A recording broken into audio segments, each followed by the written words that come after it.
All right, what's going on, everybody? Welcome back to another episode of the Hurt Business Podcast. As always, I'm your host, Ferris Wright, and today I have a special guest, man. I have a Cage Titans legend joining me this afternoon, Mr. Joe the Party Penafiel. How we doing today, boss?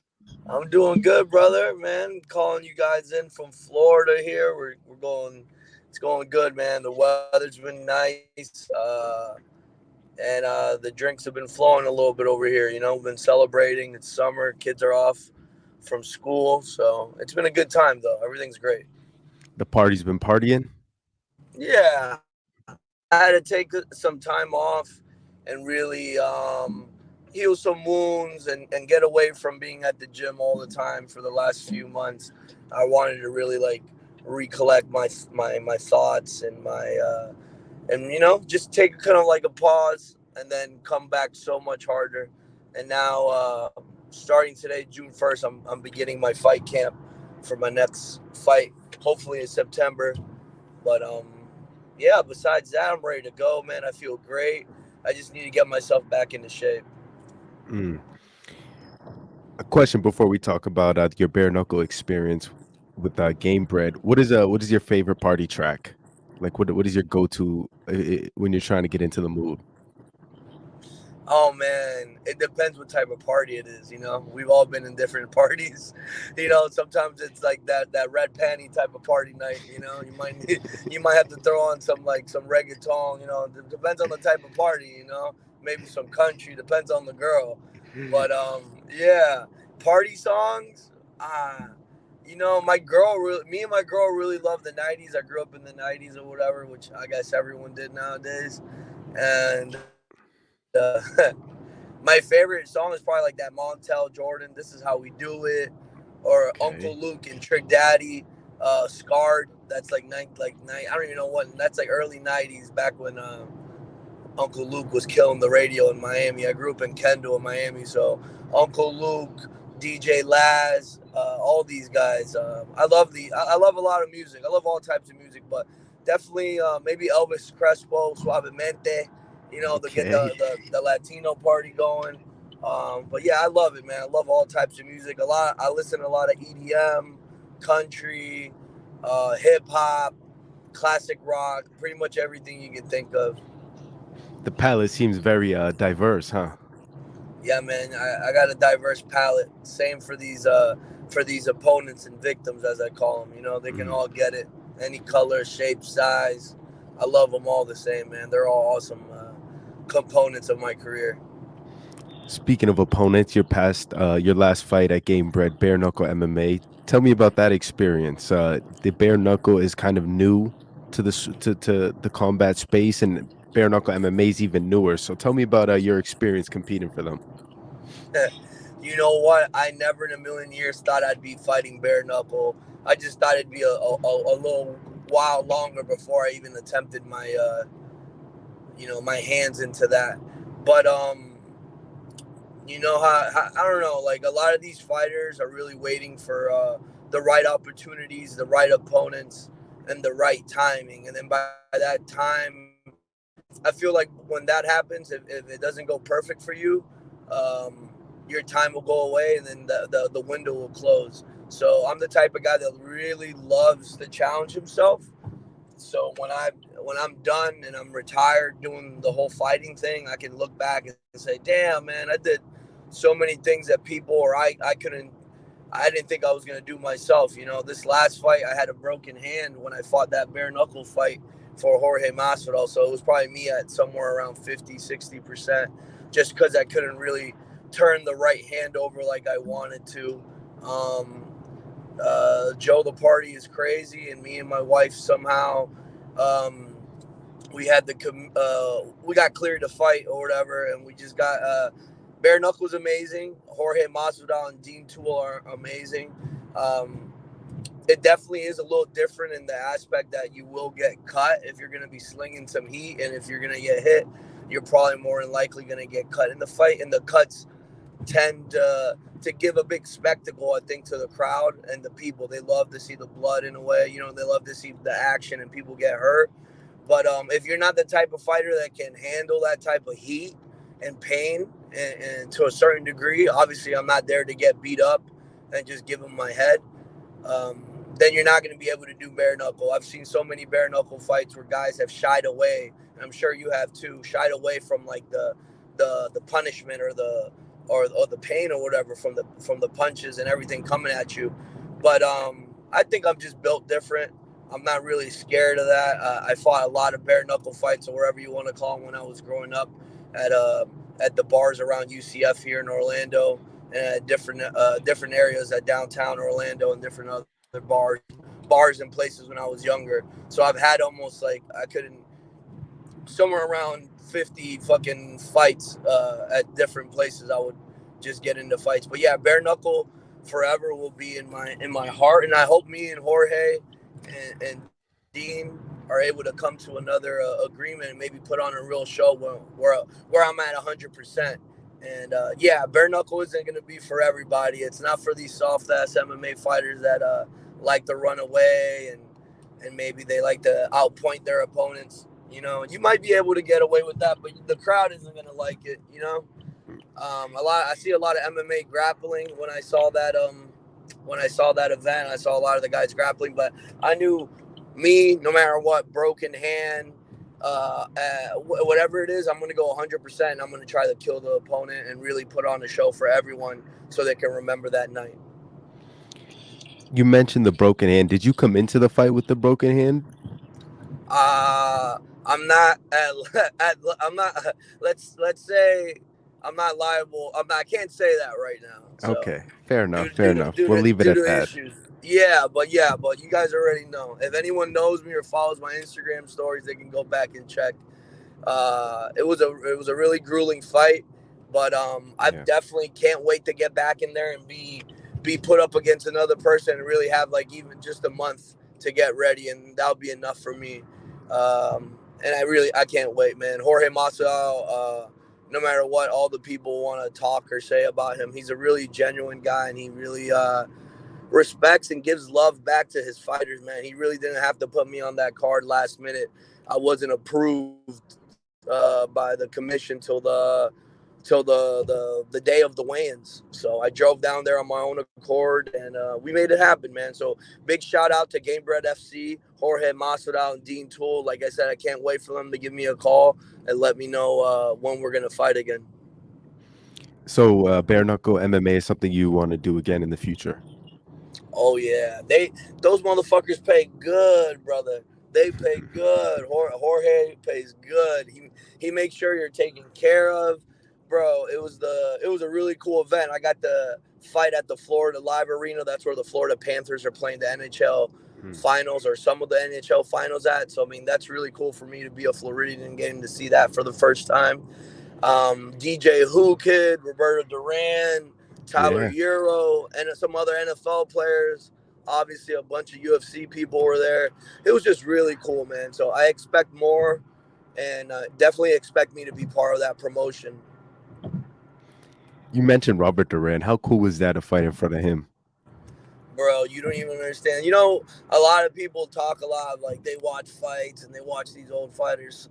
It's a lot of these guys, man. I train with a lot of amateurs and a lot of these young fighters. They don't know who the fuck these guys are, but to fight in front of Roberto Duran, a guy that for most Latinos growing up, let's say from the 80s, 70s, even I think he fought in the 60s. That guy fought for almost 5 different decades, and he's just a symbol of for all us Latinos out there. He really encourages, at least me, fighters like me that come from nothing and have nothing, and it gives us a sense of hope that we can make it from the bottom to the top, man. And Roberto Duran is globally, internationally respected, and he's someone I hold dear to my heart. I wish I would have been able to give him a better performance, but that's one of the reasons why I didn't stop fighting that fight. I didn't want to disappoint my dog, you know what I mean? But it was amazing to have him in the crowd, and I was out there.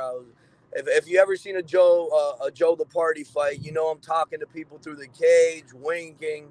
Sometimes I'm having combos, and before I got out there, I got to talk to him. It was awesome, man. Roberto Duran's the man forever. Always, man. So many classics. The rivalries he's had with so many legends, it just lives on forever. So that got to be cool to fight in front of him. And Game Bread is another guy who's been in so many fun fights at the biggest stage possible. I'm sure all the other guys in the NFL and NBA that were there, they enjoyed the party, man. I mean, anytime you're in there, it's always a fun fight, regardless win, lose or draw. It's classic every time out. Yeah, I definitely stole fight of the night. From what I saw, everyone thought my fight was fight of the night. Besides Roy Nelson's big knockout at the end of the night to close the show for main event, which was amazing to see Roy in there at almost 50 years old, knocking people out. But yeah, more than anything, I'm excited in there and perform wherever it may be. But Jorge and Dean Toole treat me so good, man, that I really want to pay them back, and give them one of the best versions of Joe Penafiel. Give them the New England, the Cage Titans version. I've kind of been giving them a little Dollar General, fucking, dollar store version of the party. Just a guy on 2 weeks, fucking drinking a shitload of beer, coming off the couch, giving them performances. But it's not what I want to be remembered for. I want people to remember those fights. Maybe people didn't see the Douma fight as much, but people in the know and people in the region in New England respect me so much, and that's why I really fuck and I really respect with New England a lot. Everybody out there, I love them a lot. Everybody, all the gyms out there, from Joe Lozon to everybody, man. I really love them a lot, man. They show me a lot of respect, and that's what I want. That's I appreciate that, man. As somebody who's pushing New England MMA as hard as possible, I really appreciate all those sentiments. I'm sure all the gyms and fighters appreciate that. Cage Titans, especially, I'm sure appreciates that. And and it's just a matter of time until you give Jorge and all those game bred fans a classic Joe Penafiel fight, man. It's just a Yeah, matter of time. yeah, that's really what I want to do. Just yeah, I'm all about making money, obviously, for my family, and I'm the type of person that's always going to take, like I said, any opportunity as it comes, even if it's really dangerous. But more than anything, I'm a competitor and I'm a winner and I'm a champion, and I really, really want to get just give the people, these might be my last few years. This is me at my prime. I know I am, due to my age and due to my, like, the physical strength and endurance that I have, without even, I just feel it, man. I can feel it in my body. Like, I'm just ready to go. I can't wait to get back, like I said, 100% into my fight shape, so I can really start talking shit. Right now, I'm a little bit fat in the belly, but like I said, I still put in my 20 miles. But I've been eating, I've been chilling. I've been eating good down here. Uh, cra- uh Seafood boils, Okay. ceviche, all types of shit, bro. Hell yeah. I've just been enjoying the life, but I can't wait to get back up to New England either. So one of the two. Those meals are earned, man. Those meals are earned. And Yeah. you talk about the John Douma fight. I was somebody who was cage side, front row, watching that live, and it was a classic, man. That was just Oh another, yeah. like, this one will go down in the history books. I talked to the promoter over there, Mike Pover, and he said the same things. Like that, that's one of them fights right there. So talk me through that whole experience in the cage that night. Wow. Well, you know what, man? I had picked up. I had been fighting since, like, I hadn't stopped fighting since, like, I don't even know how long, brother. Because sometimes my plans are kind of like out of nowhere. There's a guy that calls me in Michigan. And he's like, I'm paying this much, and I'm like, it sounds really good. Who's the guy? And then I say, okay, send me the contract, and you'll see me there. So I think I had been fighting. I fought in November. I fought in December of last year, and then I came back and fought a few times earlier this year. And the John fight, I was, I might have had a loss or something like that, a fight or two prior to that. But I had been so prepared, and I don't think anyone knows when they're gonna get the best version of me. You know what I mean? And for some reason, I have a special place, like I said, for New England and Cage Titans and Michael Pover, especially. Michael Pover is one of the only promoters that's ever taken interest in me and really let me be myself on camera, give me stage time, give me camera time, and let me just do my thing. A lot of other promotions, they just throw me in there, and it's kind of like a quick fucking like a quick fuck. You know, you go in there, you fucking, and you're out. But well, Mike, it's different, bro. Mike really he really puts on lets you put on any type of spectacle. He gives you the mic to talk. So he's just really been this beacon of light for me in my career. And I really want a big shout out to Cage Titans, my whole family over there, Mike over there, his wife, and everyone else that makes it possible. For the John Douma fight, I really didn't. I don't think anyone knew what was coming. I knew that it was going to take Joe myself at like maximum effort, and I knew that that's what it was going to take, and it did, man. It took a lot of effort. I don't know how many. I don't know what the punch stats or the striking stats were. I know they were like out of this world with how many strikes we threw at each other and landed or whatever. But more than anything, it was more about being able to go back up there and remind people who the party is, remind people why I'm the 135-pound 135-pound Cage Titans champ, and remind people why the party is who he is and why he's still relevant. You know, John was such a tough opponent. I knew that my jiu-jitsu had to be ready. He has some of the best jiu-jitsu in the New England area and in the regional scene probably. And he has really good fundamental boxing. He works for really good guys like the New England Cartel guys. He has his team at Triforce.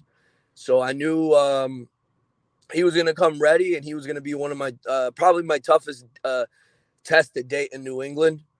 But I knew I was more than ready and willing to match his pace, and I was ready to go to somewhere else. And I knew that was the thing with John. It was going to be a fight about pace. I knew I could bring the heat. I just needed to bring it and keep bringing it constantly. And that's the one way I knew that I could bring victory for myself is just keeping the onslaught going. Just like John said in a few of his interviews I saw post fight, it was like it was back and forth a lot of the times. But when it got to a certain part of the rounds, I would be able to inflict more damage and keep the combos going or keep the action going and just keep it going and going and going. So big shout out to John, man. He knows he's a dog and he's always a great competitor and a champion in my eyes. Now the lead up of that fight was some of the most entertaining stuff I've seen on the local circuit, man. Just the shit talk, the press conferences, the interviews, you trying to get in his face.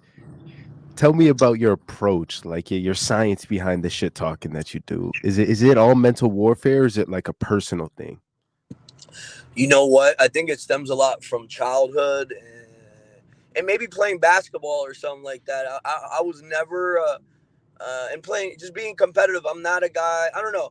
I would compare something to like I know a lot of people that watch the NBA. Like I watch the NBA, and I like Gary Payton's really known for his trash talk back in the day, and I'm that type of guy in a way where I like to trash talk the whole time in a way when I'm playing video games with my friends, all types of things. I'm always like the one trash talking and just talking shit basically, and so that's just kind of like my normal nature. I might not be a dickhead in real life all the time, but I'm always talking shit and making fun of my friends, and just that's just how I grew up. And especially in the basketball courts, I grew up playing basketball a lot, and we would just talk shit the whole time, you know, break these guys mentally.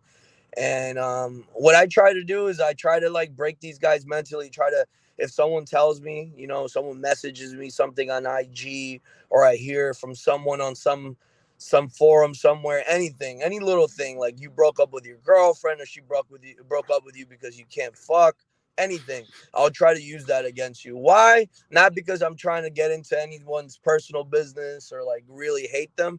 It's because I know those things could potentially blossom into doubts into their brain, into that mind. You know what I mean? Any little thing could potentially grow into a person's brain. You telling someone they're ugly, they might ride that all day and be sad, or you know what I mean? It's just how us humans are, and I know that for a fact that when you bring up certain things, and certain guys are hotheads too. And for me, the best version of me is when it's the best version of you. I'd rather you come out hot come out hot, guns blazing, so I can get the best out of you. And then hopefully, and not hopefully, but if you're not willing and you're not ready to hold that pace, guess what? Poppy's gonna be here. I'll take the punches. I'll take the pain. And then right after that, I'm gonna come with waves and waves of action, waves until those waves can't be handled anymore and you drown. Basically, that's what I look for mentally. I want mentally to give you a couple things in your mind that you might be thinking about subconsciously in the back of your head, but then I want to bring that and speak that into life, and then I'm going to speak it into you physically once I get you, fatigued or anything. I'll keep talking and keep barking until someone breaks, and that's basically my whole thing about the mental thing. And I'm not there to make friends either, bro. It's like a lot of these guys, and I get it, being professional or whatever, but I'm just not there for that. I don't care. When we die, no one's gonna give a fuck if I was professional. People still glorify the shit that Mike Tyson did, and he did all types of crazy shit. Why? That people that did crazy things, and I'm here to do crazy shit. I might not be the guy biting people's ears, but I will fight you if we have to in the back. I will fight you if we have to. It just, I don't know, it just stems from a long line of, I guess, when I was a kid getting bullied or something like that. So I just don't let any situation, and that's one of the main reasons I like to come to these events by myself with just my wife. Maybe I'll bring a trainer, maybe not. I really won't bring a coach most of the time, because I want to feel like that kid in the schoolyard that was picked on, and I want to be that guy that when they when they I just want that in my head, man. I create that type of narrative in my head where it's like they hate me or they think I suck. Like I just keep saying that back and forth, and that's kind of like a lot of the fuel that drives me towards winning a lot still to this day, since I was a sixth grade kid joining the wrestling team, training. This is the same shit for me. You said Gary Payton was one of the guys you looked up to as a trash talker. Is there an MMA trash talker that you also looked up to, or boxing trash talker? Oh my God, there's so many. If I'm gonna give a big shout out to Ricardo Mayorga. If anyone knows Mm, boxing, he's a mm. past world champion, crazy motherfucker from Nicaragua. Should deserve a lot more respect, but he's just the world champion like 2 or 3 times. But he's one of the best, craziest trash talkers. The shit he did on the De La Hoya special when I was Yeah, growing up when they were that's fighting a on the good one. countdown. That's a good one. Or what he did to Yeah, Shane Mosley and his wife. yeah, he's crazy. He's like I said, he's a little crazy. I'm trying to think who else is badass like that I love. Ricardo Mayorga, Conor McGregor, obviously. I took a lot of inspiration from Conor when he first came out, man. He if he didn't inspire you, then you're a whack ass motherfucking fighter. But he definitely inspired me, man. He's amazing. I like Conor. I like Floyd Mayweather style of trash talk.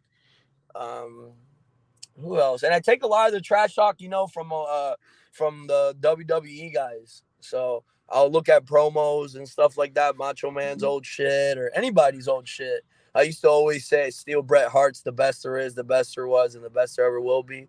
So I got a lot of little. I steal from everything, man. I watch a lot of like entertainment. I love pro wrestling. I grew up watching pro wrestling during the Attitude Era. Mm. Uh, it was fun, man, and I love that type of. That's probably why you see me walking out dancing and trying to pick a song that everyone kind of can vibe to. It's like all a part of the show for me. So when you get the party, you get. I want everyone to know you're gonna get the entrance. You're gonna get a crazy ass dog fight if the guy can last. If not, I'll knock him out or whatever. And then on the way out, I'm gonna give you a promo and we're gonna drink beers afterwards. That's the type of like show I want to give everyone. Like really, I want to be that guy that you can have a beer with after the fight. Oh man, a true mensch. Have you always been this sort of performer character? Is this something that's come throughout the years?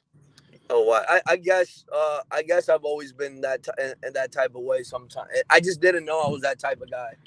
But growing up, I was always kind of like the guy that would I have a lot of friends, a lot of macho friends, let's say, growing up, these big strong guys with muscles, and now my buddies have tattoos and kids and motorcycles. but they still look pretty tough compared to me. You know what I mean? These guys look badass. And so they're kind of like the type of guys that sometimes are hard to get out of their shell. A lot of like some of my my more macho friends. So I've always been like the fool, I would say. Like the guy that isn't, I don't care if people make fun of me. I don't care what happens. I'm down here to have a good time. If I'm jumping into the pool naked, whatever. If we're gonna go eat sushi tonight, if it's chicken wings, whatever. If we're gonna go fucking get face mask and get our nails done, whatever it is, I'm down, you know. But but yeah, I love the W, like I said, and they inspire me so much more. Like The Rock and all those guys. Those guys are really awesome at what they do. At the top of the show, you mentioned September being a targeted month for your return, the next fight. Is there a promotion? Is there a person? Is there anything aside from the date of September that you could tell us about your next fight? Oh, besides the date of September, um, no, because I really don't know what I'm gonna do. I really don't know what I'm gonna do. More than likely, I'm gonna be in New England facing a guy that calls himself a clown, a guy that hasn't won a fight in 2 years, a guy that loses to 18-year-olds. But I'm not gonna give him any clout because he likes to ride off my coattails a lot. Because I think I've done some of the most impressive work ever with my short time with Cage Titans, and in the New England area in general, against the top tier competition. I'm not fighting low names on the way to get up to the top, on the way to get these titles, or on the way to get my opportunity. I'm fighting the who's and the best of the best in every region. I fought the best in the Midwest already. I fought in everybody. I fought in a lot of guys, and I just want to earn my respect. And there's certain people, like I said, that drive this fucking Joe the party craziness, and these guys like this clown. You know what I mean? That I don't know, this clown that just fucking he irks me, man. He's like I don't know. It is what it is. We're gonna face each other one day soon, and we'll find out who the best is. He's always crying about stuff, but like I said, I think my run at Cage Titans and throughout the New England area has been way more glorious than his. If you call winning a CES belt and winning the Cage Titans belt at around the same time more glorious, than good for you. You know what I mean? But I think my time and the all the moments that I've given all the different people, man, and all the different opponents I've had, from Bruno Jacare to Lionel Bugs to Douma to Pat Gilbride. It's been fun, man, and I can't wait to see what's more. But I think the best is yet to come. I can't, and it all depends on the opponents. It's never me. I'm always gonna give you guys, even if I'm at a disadvantage. I will never ever have an excuse. I will just say fuck it. I'm gonna go in there and I will always bang it out. You will never see the party timid or scared or like shying away from the competition. It's always going to be me with my head going first into battle, and I either come back on my shield or I don't. And there hasn't been anyone in my career that's knocked me out.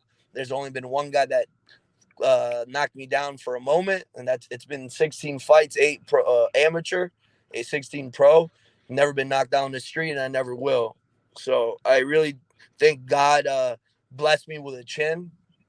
I don't spar as much as some of these idiots do. I train really hard, and I'm ready for war, and I'll be ready when that time comes. I know that when I face that particular opponent, I'm gonna give them the same benefit that I gave John, or even more benefit that I gave John. I will be in the best shape of my life. There will be no fat around my belly. There will only be miles and miles and smiles. I'm just never gonna give I'm never gonna give that type of person the satisfaction of seeing him beat me. He's gonna have to come take that shit. Like really come take that shit. Like he can't just stand there and wrestle me like he did my buddy Diego, that he barely or didn't beat, because that fight was kind of like wishy-washy. I think Diego won that. But yeah, like I said, I'm not gonna talk about any more clowns. The party's here to stay. The party made a statement last time at Cage Times. What was it, 59 or 58? 58. 58. Cage Titans 58, and we're coming. Maybe Cage Titans 61, I believe. You might see the party back. If not, it's going to be back sooner than you think. I will be back in New England. I will be taking back my crown and defending it from any garbage type peasants and people with whack ass energy. We will down them, and the party people will live long and prosper.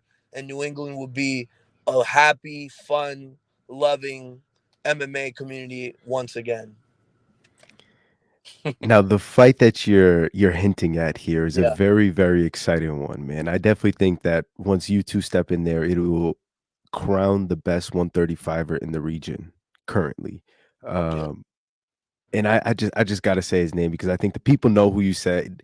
Mm-hmm. Jay Perrin, the Joker. He just announced his fight. He's fighting at Cage Titan 60, July 22nd. Any thoughts on that announcement? The announcement is I hope Bugs beats the fuck out of him and humbles him. If not, I will. Somebody. I mean, he's been humbled, so that's my thing with him, man. I hate. I just want to humble people. I think people at Cage Titans and everywhere. I get so much love in Central Florida and in the state of Florida generally because of the way I am. I'm the guy, like I said, that you can have a beer to. I'm the guy that any amateur, anybody can come talk to and say hi to. I'm the guy that will listen to you. If you write me a message and you're not being a weirdo, I will message you back. I'm that type of person. I'm a genuine person, man. I'm literally it's like I only want to see the best for everyone. And at the same time, there's something that irks me about that guy and the type of like nose up in the air type attitude he has towards the whole scene. I think he got humbled and now he's back. And now it's time to send him somewhere else. You know what I mean? He's only at Cage Titans because Cage Titans is hot right now. If not, he'd be over at CES pumping out CES belts and bullshit. But he figured it out last time that you don't need anyone. I think I showed everyone. You just need you need a platform and someone that rocks with you. So that's why I fuck with Mike Pulver. That's why I fuck with Masvidal. These are guys that when no one gave Joe Penafiel the party an opportunity because of whatever reason, these guys gave me an opportunity. These guys let me be myself. These guys were like, Joe, how can we get you here? What can make you get you here safely? You know what I mean? Do you need this? Is there anything else? Those are the type of promoters I want to work for, and those are the type of people that I'm glad to put my blood and life on the line for.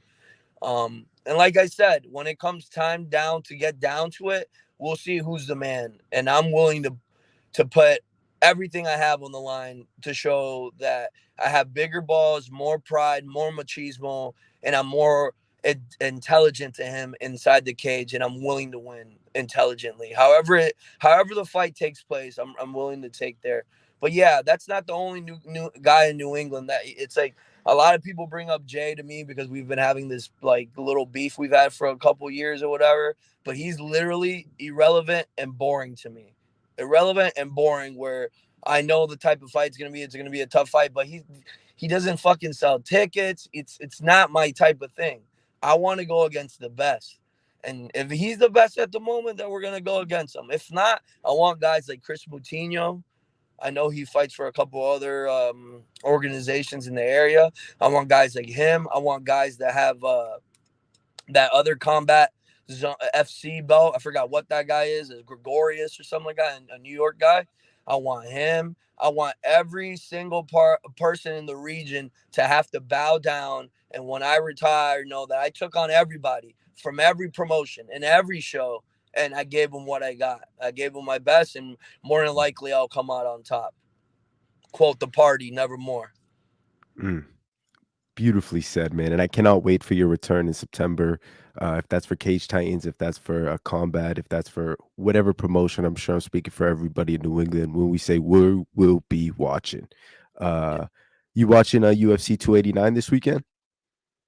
I work a lot on the weekends at night, so I watch it on my phone.